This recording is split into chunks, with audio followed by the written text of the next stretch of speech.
anaa kaninyo. Ang santos nga Ebanghelyo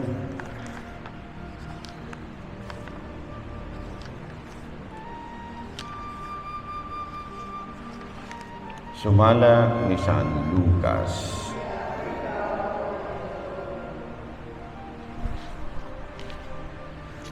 Gitingom ni Jesus ang napulog duha ka tinud-an ug iyang gitagaan sila gahom ug otoridad paghingilin sa tanang mga yawa ug sa pag-ayo sa mga sakit. Unya, iyang gisugo sila aron magsangyaw bahin sa gingharian sa Dios ug mag-ayo sa mga masakiton. Miingon siya kanila, sa inyong panaw ayaw kamo pagdalag bisag unsa.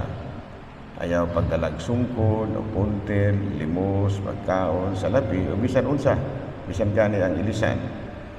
Bisan asang balaya kamo dawaton, pabilin kamo dito hangtod sa inyong pagbiya niadtong lungsura. Ug bisan diin ang mga tao dili mo dawat kaninyo, biyahe ka ng lungsura. Ug taktaka ang abog sa inyong mga tiil aging pasidaan kanila. Migi ka na mga tinud-an ug miadto sila sa tanang balangay, nagsangyaw sila sa mayong balita ug giayo nila ang mga masakiton. Makaigsoon ko diha ni Kristo ang Ebanghelyo sa Ginoo. Mga lingkod, good morning. Itong adlaw ato nga pamalandungan kining Ebanghelyo, no, sigon sa atong nasayran, atong nadungog. Sigun sa atong nasabtan, gitigom ang napulog ni Jesus ang napulog diha niya katinunan o iya silang gitagaan o gisugo niya sila aron magsangyaw bahin sa gingharian sa Dios o mag-ayo sa mga masakiton. So God is calling them, the 12 apostles, for a mission. So that is the first point that we are going to reflect, that it is God who is calling us for a mission. Ang Ginoo gyud mao'y nagtawag kanato. Kung ugaling mga lagad kitag simbahan, dili na imuha ra na siya nga desisyon. Kung dili gitawag gyud ka sa Ginoo. Kung dili katawag ko niya, bisag unsaon pa nimong pamugos, dili gyud gihapon ka mulampos.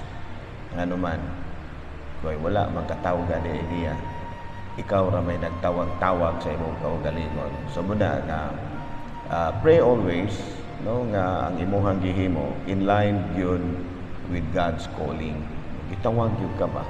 Gitawag gyud ka sa Ginoo. And also be reminded nga ang tanan nga imong gihimo, lay minister, MVG, catechist, soul leader, alagad, chapel leader, no, it is not only your decision, no, sa imuhang pagsugot sa maong sugo.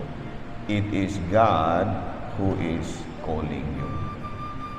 Klaro ba? Klaro? Mailhan man nimo nang wala tawag kay inominate palang daan. Inominate palang daan, mura nagmuhilak. Ay, di ko, ay, masimbang ayaw na. Ayaw na nagpugsa. Wala na tawag sa Ginoo.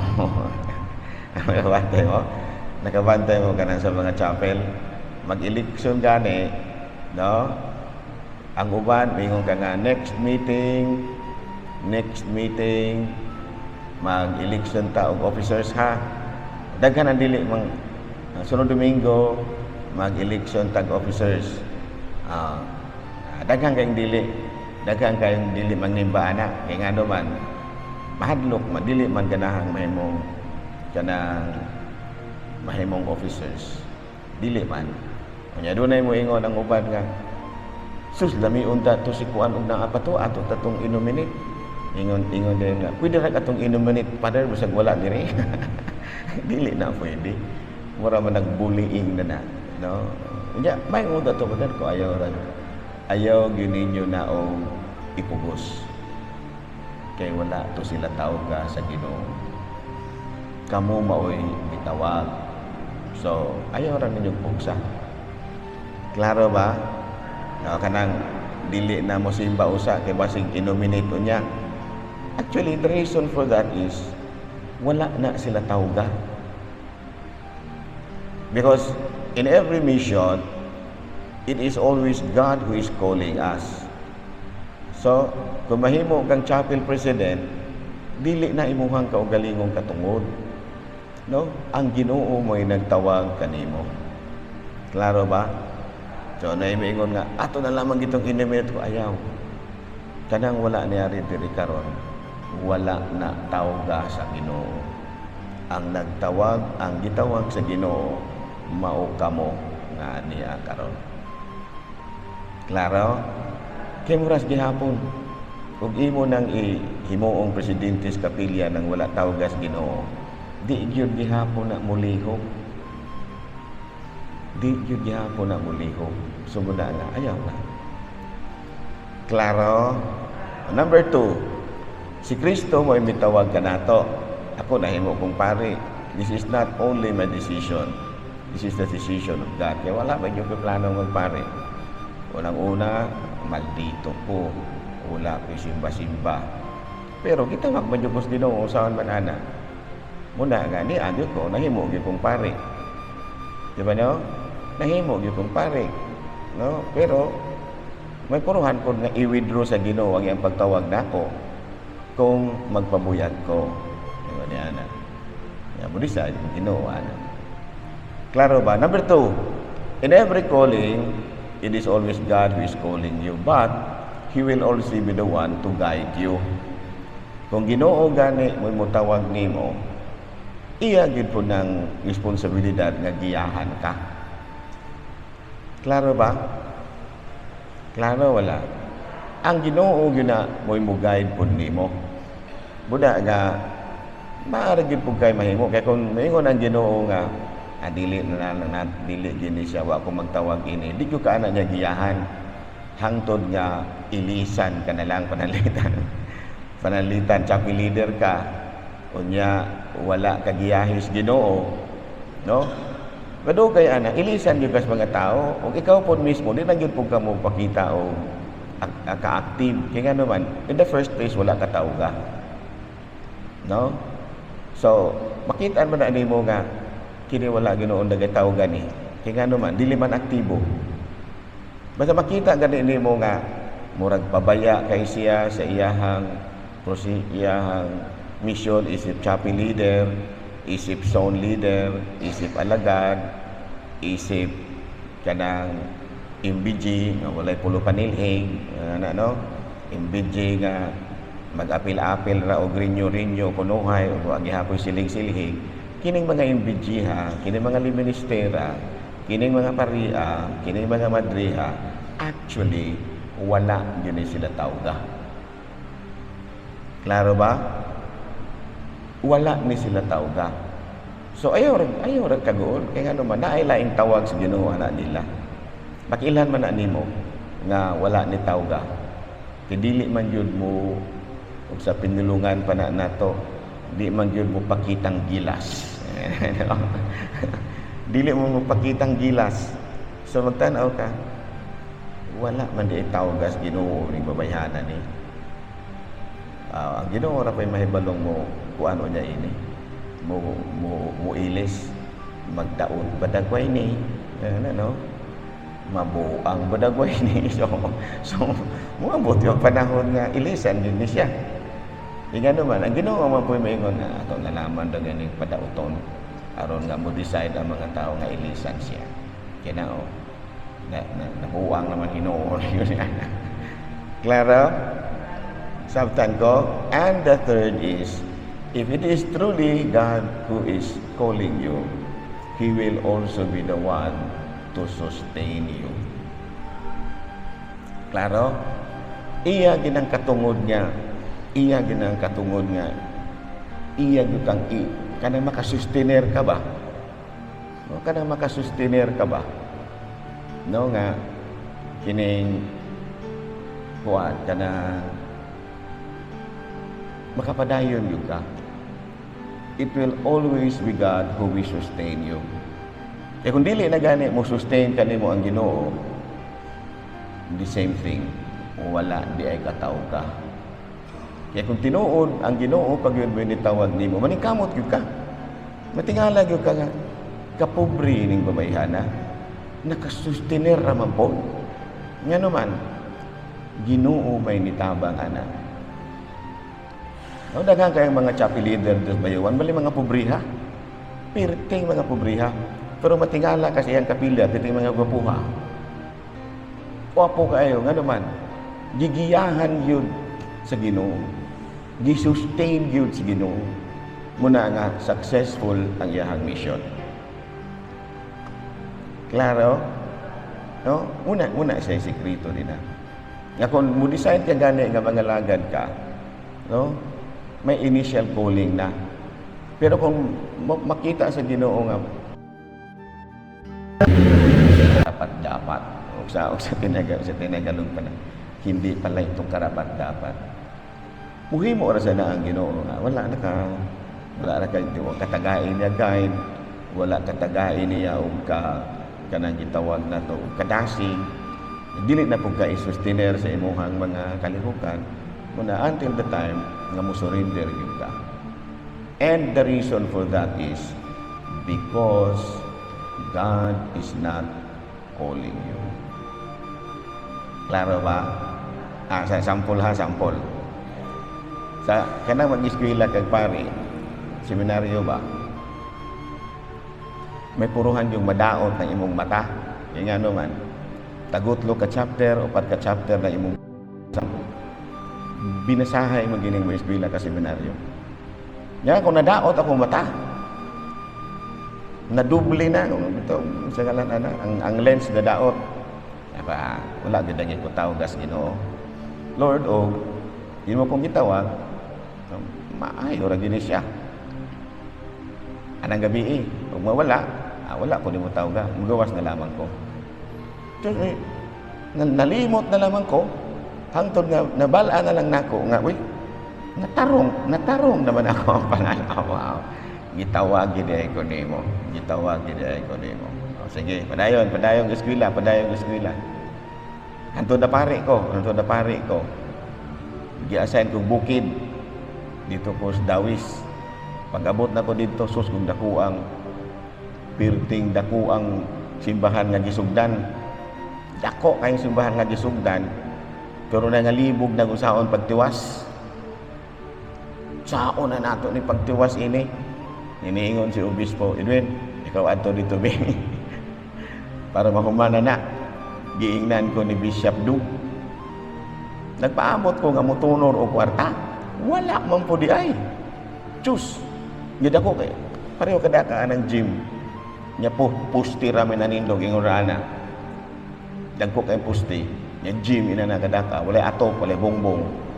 Diyos, nya pobre pa gining mga tao. Di magsirbi ni. So, nangayo kung panabang sa Ginoo, mo man kong ipadala, misyon madagway ni. Tabangi ko, ni Santos sa kong kunahuna. Ang akong kulikta, madomingo, 700. Kulang ra ganing klite o kaon mo ato por dumagiti. Mahalayop na kayo. Santos sa kong kunahuna, ganong arimang ko mag-solicit booking ng mga mamulunlay mo ni mga tao dire. Arikos dumagiti. So, kung sabi akong gihimo, panalitan ikaw, naa kay kailang dato. Naa na. Isa may pangalan. Naaksi mo na, Juliusi, nga sana. Kuyugi ko. Solicitahan ta niya mga tawana. Naghimo kong sobre. Bisag ikaw, bisag usara ka kabuok, taga dumagiti ka, dumagiti ha. Tagay ra ko bisag limao. Kanang dato gid ha. Nakana kong taga-simbahan. Dito na. Mugikan ko Dawis Lunes, muuli kong Huwebes. From Monday to kining Wednesday, solicit ko dumagiti. Pero wala ko nag-solicit anang magpakilooy anang mga sa simbahan na magmawali, wala. Sikreto na ko dito ko nila ni Moming Uy, kanang tagiyaan ng sila na ng tagiyaan ng dako kayong construction. Uy Kundib, dito ko anak. Dito ko nilang Hulyo mga macam gapakuyog ko dito ilang mga kaila. Dito ko wa ko ulaw-ulaw para simbahan bitaw ni gipicturean na ako akong simbahan ko ba. Adili ko ba bagong gisugdan dool ko dito. Kaluoy sa Ginoo naghinubra pagani ang kwarta. Naghinubra ang kwarta pero dili kwarta sa taga-bukid. Kaya pila ra mo tao kwarta ng taga-bukid mamulon lay man na. Gila 5 kag Domingo, 5 kamisa, 700 ra imuhang income poros maging sinsilyo. Kunya kabahig lubong dili po nila ipalubong sa menteryo adto ra ilubong silang balisbisan. So walay mga stipend di pod man nagpakasal manag-ipon ra direkta sa asa matag income ini. Gigiyahan siguro ko sa Ginoo nga anong anha man kamo solicit sa mga pobre o ang pugana na mga tao na dito ko Dumaguete sa sa kining Bayawan dito ko nagsolicit sa Dumaguete, Valencia, Santa Catalina sa Sibulan. Wala problema. Pero ato ba ngay gyud dili ingon nga magsugo-sugo ka kay ikurap na pod ining uban pareho sa nang ingon ka mangayo tas abroad naghimo kong solicitation wa gyud ibalik nadungog na lang nako nga imbis mo padala og $100 kitnan man pod ining mga gipadaan $10 naman po hinuoy remit ko di magserbi ng style mura hinuon og git atong gitagaan og chance ang mga taong makasala. Kigahimo kang sulat para sa abroad, sige, napadadaan kay hatag sila. Di padala gito nya kay iagi man nila. Muna lang ako nabalaan, nagpadala og $1,000, ang girimit $200. Kanong nakabalo man ko? Kaya nakita mo itong nagpadala. Pero nadawat tong akong gipadalang $1,000. Wa na po lamang ko niingon nga 200 to may gitunol na ako. Okay ra ko lamang, okay ra ko ana kay manag-away po na hinoon. So dili na ko ana kanang mga padala-dala sa abroad kay na waton ko ninyo ginegosyo ninyong simbahan ay uwata. Naklaro. So muna to siya and then ka-concert po ko. Naabot ganit ko diri sa ayungon katong karaan ninyong simbahan. Naabot ko diri kanta-kanta. Himalalod, tayasan, anhuyod. Pero always Ginoo na human gid akong project. Pila ka milyon. Pero dili kwartas taga Dawis. Gawas na kwarta. Ingon ni ana, if you are on a mission, if God is really calling you, giyahan you kana niya. He will be the one to sustain you. Naklaro? Klaro ba? So ingon ni ana. So muna nga kamo DJ madagway mo mailan na nato na nga wala ka tawag. So kung miingon gani ngayon na.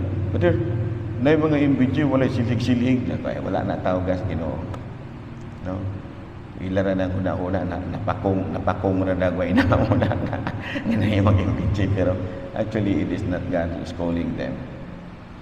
But there among chapel leader wala na tawag Ginoo. Wala gina. Among lay minister pa din ay wala na tawag Ginoo. Kaya kung gitawag pa na tinuod sa Ginoo, aktibo kay na. Because God will be the one to guide them. God will always be the one to sustain them. So ayaw na naman og daghan pagka-komentaryo din na. Ikaw kay aktibo ka man kaha. Di pa dayon sa pagka-aktibo. Ayaw na lang pamantayan ng uban. Klaro? Ayaw na lang ingon nga, hala, tsaka. Kung aktibo ka, padayon sa mong ka-aktibo, ayaw na nagpamantay ng uban. Ginoo may nagtawag ana, Ginoo po mo guide ana, Ginoo po mo sustain ana. Kung wala na tawagas Ginoo, siya ra po'y mahibalo. Muundang raw niya na. Naara gihapoy paagi nga ihatag sa Ginoo, nga muundang ra gihapon na sila. Nya naman, tungod kay wala man doon na sila tinudan ay tawagas sa Ginoo. Naklaro? Sabtan ko sa manindong paliw.